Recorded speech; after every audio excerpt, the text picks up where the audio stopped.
Isn't the point of traveling to get away from it all? To feel the best you've ever felt? Then maybe you should check out Aruba. You'll spend your time relaxing on cool, white, sandy beaches and floating in healing blue water. You'll meet locals brimming with gratitude for an island that redefines what a paradise can be. When your trip comes to an end, you won't need another vacation because you just had the vacation. That's the Aruba effect. Plan your trip at Aruba.com. This is a Rogue Media Network podcast.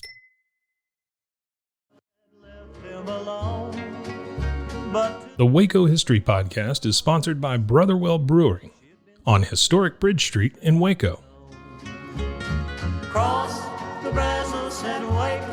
Welcome to the Waco History Podcast. We're going to air for you over the next few months a special series of Waco History Living Stories. These were segments that were originally aired on KWBU here in Waco.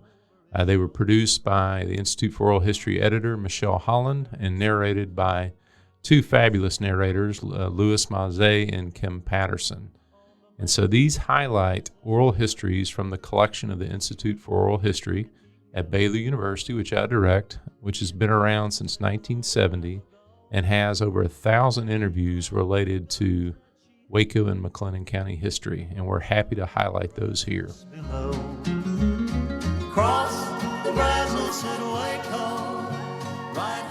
In this Living Stories excerpt, we hear oral histories about early automobile travel. The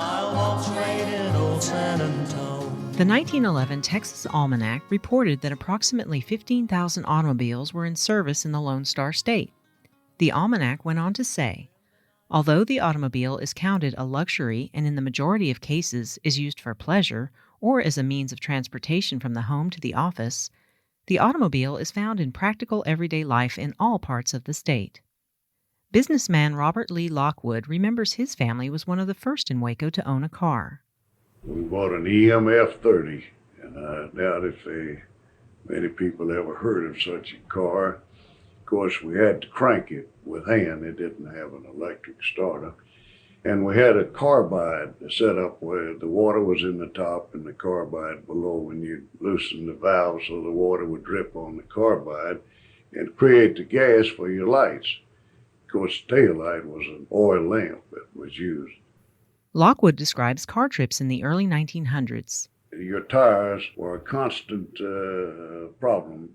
You wouldn't go to Dallas and back very often without having a puncture. And you usually had your extra tire, or you'd have your patch to put on it. But they wasn't hard to get off in those days. It wasn't difficult to do it. Of course, you'd have to pump your tire up, and you'd carry your pump with you if you didn't have an extra. But going up there, why, it would take about 4 hours.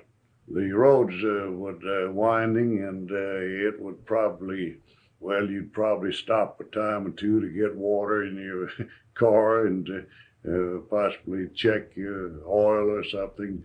I know we drove up there many times, but that was quite an event to drive to Dallas. And we'd usually spend the night up there and then would come back the next day. A little too much to go up and back the same day. Waco civic leader Jack Colchin talks about his first job selling cars in Dallas in 1921. It was a whole lot different than it is now because you took cars out and demonstrated them to people in their homes, and you had to make a dozen calls on them. And I had a little money where I don't know where I got it, but I had it, and I paid list price for my own automobile to demonstrate with this dealer. It was terms that the only way I could get the job.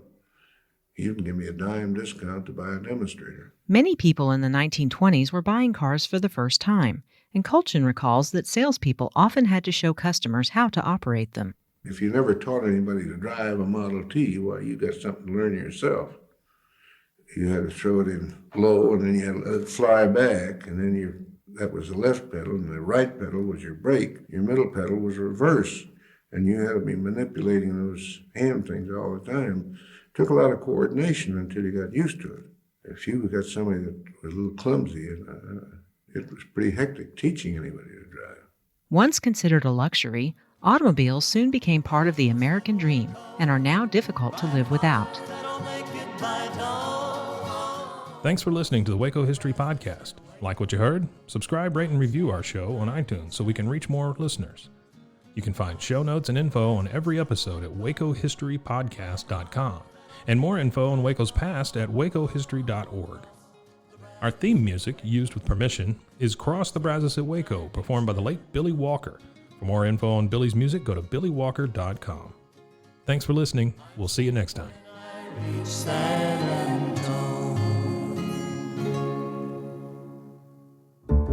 This has been a Rogue Media Network production.